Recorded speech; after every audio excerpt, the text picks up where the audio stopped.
Sometimes when working in medicine, especially if you're a new graduate or if you're changing from one specialty to another, you may be a little lost or you may just need help with a few topics in the specialty that you're working in. So, my guest today is a PA. Her name is Sharon Best, and she has started an organization called APP2APP. It is a nonprofit organization, and the goal is to really help PAs and NPs fill in some of those knowledge gaps and to help with transitioning into practice.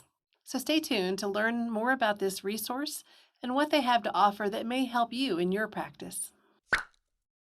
Thanks, Sharon, for joining us today. You're welcome. I'm so happy to be here. Thanks for having me. Can you give us just a little overview? APP to APP Virtual Lectures is actually a nonprofit organization. We're a group of PAs and NPs that got together to offer free virtual lectures to our colleagues, really focused on day-to-day clinical activity. We also offer educational training and mentoring services where we connect a more experienced PA with a less experienced PA across the country, and they virtually will train. So tell us a little bit about the website. Like, what kind of videos do you have on there? On our website, you'll notice we're very heavy with neurology lectures because of our beginnings were on a neurology chat forum. I do an MRI interpretation for dementia. That's one of the more popular lectures. The beauty of the MRI interpretation for dementia is it forces you to learn all the normal structures that you're seeing as you scroll through your MRI. However, our goal is to span out to include all specialties. We have some orthopedic providers that are going to lecture. We have oncology lecture has been done, aesthetic derm, as well as a pediatric derm.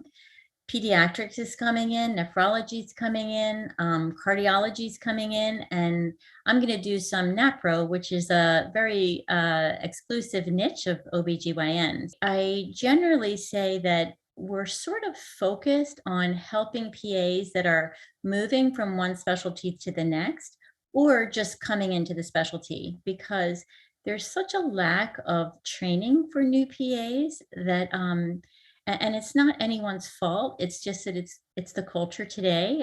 There's very little onboarding and very little adequate training. So we're trying to fill that gap. I think that is fantastic, and I think it's a very needed focus. Sometimes when you're starting in practice, you're like, I don't know where to start. I need kind of somebody to hold my hand a little bit and show me the things I need to work on in the practice. It's really exactly what we're doing. Like the mentoring is a holding hand when you're stepping into the new specialty because you don't know what you don't know.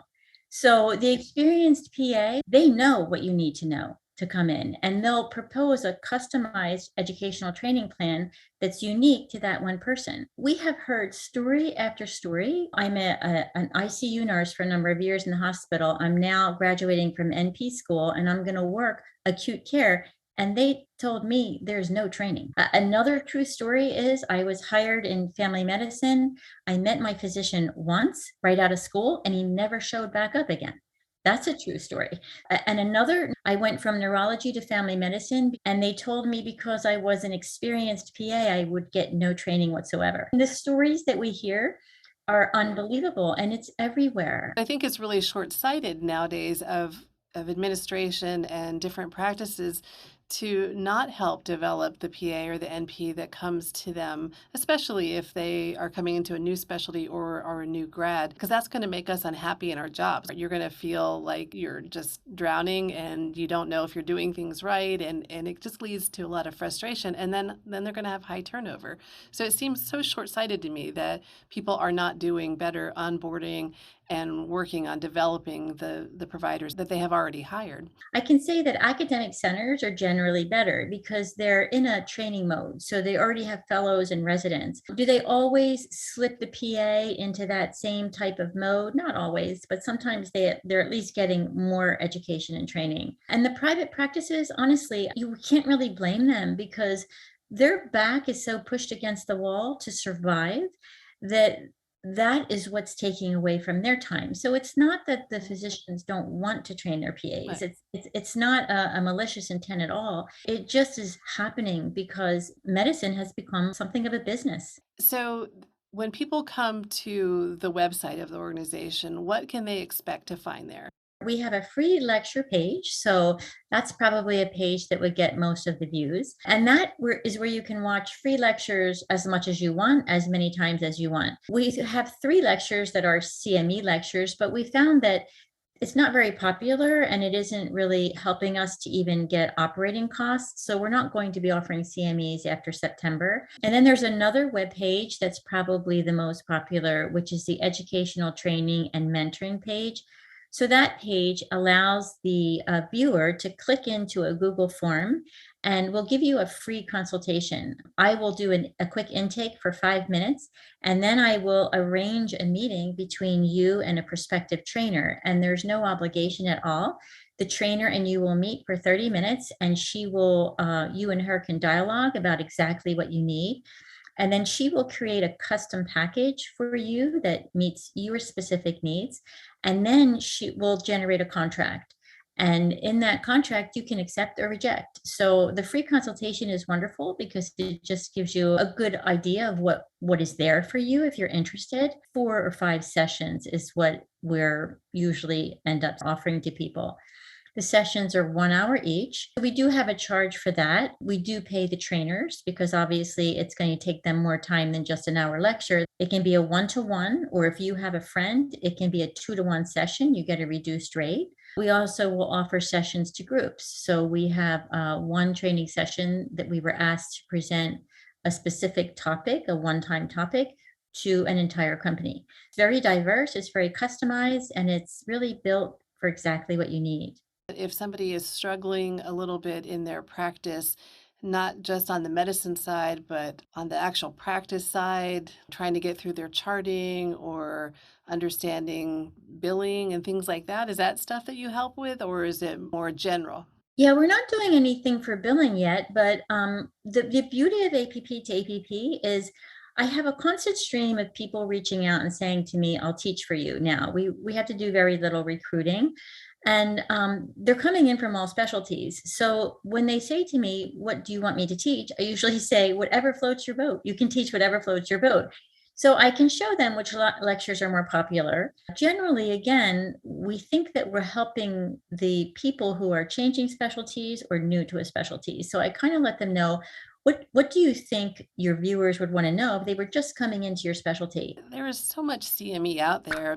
I want it weeded out to what I need. Like you said, as a new provider in this specialty, or step by step, this is how you do something. So, what I think is awesome about what you're doing is that these are providers who are working in some area and they know exactly the pain points. They know what things people stumble over. And it sounds like that they are often teaching to those particular points. So, what opportunities are available for people who may want to get involved with your organization if they feel like they can reach out and help other people? We have lots of things. And generally, I try to find what people are good at. For instance, we'd love to have someone to help us write grants. I know there's a lot of grants out there for education, and we are a nonprofit. So we could probably really be helped and help other people. Our goal is really not to make money. And all the board members are working totally for free. And all of my lecturers are lecturing for free. So the team is amazing. Okay. You can't get a better group of PAs and NPs than those that are willing to give of their time and their knowledge completely for free. So again, the trainers do get a stipend because we're asking for a little more time for them. So we're always looking for new lecturers. We're always looking for new trainers. So if anyone out there feels that they're seasoned at their specialty, and even if you're not, even if you're a new PA for about 4 or 5 years, if you like teaching, you're probably good at it. You don't have to be a PA for 20 years to come and lecture for us. And again, it can be whatever floats your boat. So, if people are looking for your organization, you have a website. Are you on any other social media outlets? We're really trying now to build up our YouTube presence. If anyone out there will subscribe to the APP to APP virtual lectures on YouTube, we would be super grateful to you for doing that. So, the lectures that you have on your YouTube channel, are they the same lectures that you have on your website? They're just in a different place for people to easily access them? You can view it on our website. It looks more professional. And plus, you can get a copy of the lectures in a PDF format on the website. However, YouTube is there and it's connected, and we do have the lectures as public. I'll check the description box down below. I will have a link to your organization's website and also to the YouTube channel. What do you see in the future for APP to APP? That could be anything under the sun. It was started by accident, and I honestly felt like God put it in my heart. And so I am happy with wherever this is going to go. I like the idea of having discussion boards. We also may have some little tidbits and interviews of our mentors because people want to know who their mentor is. So I don't know. We have tons of things that we're thinking of, and we'll see what road it goes. As a nonprofit organization, it will never be owned by any of us. It's really owned by the communities. If people want to contribute, if they want to be a lecturer or a mentor, do they contact you through the website? I usually just have people come straight to my email. Thank you so much, Sharon, for joining us today, and thank you for the work that you're doing. You're welcome. Can I add one more thing? I want to give a shout out to my board and also to all of the teachers that have given free lectures for us. You are amazing people, and I can't thank you enough for joining me in this mission to help our colleagues. I'm excited to watch this organization grow and develop into something that is a go-to resource for PAs and NPs out there. If you're looking for more resources that can help your practice, check out these videos here. Thanks for joining me. Don't forget to subscribe, and I'll see you next time on the Medicine Couch. Bye.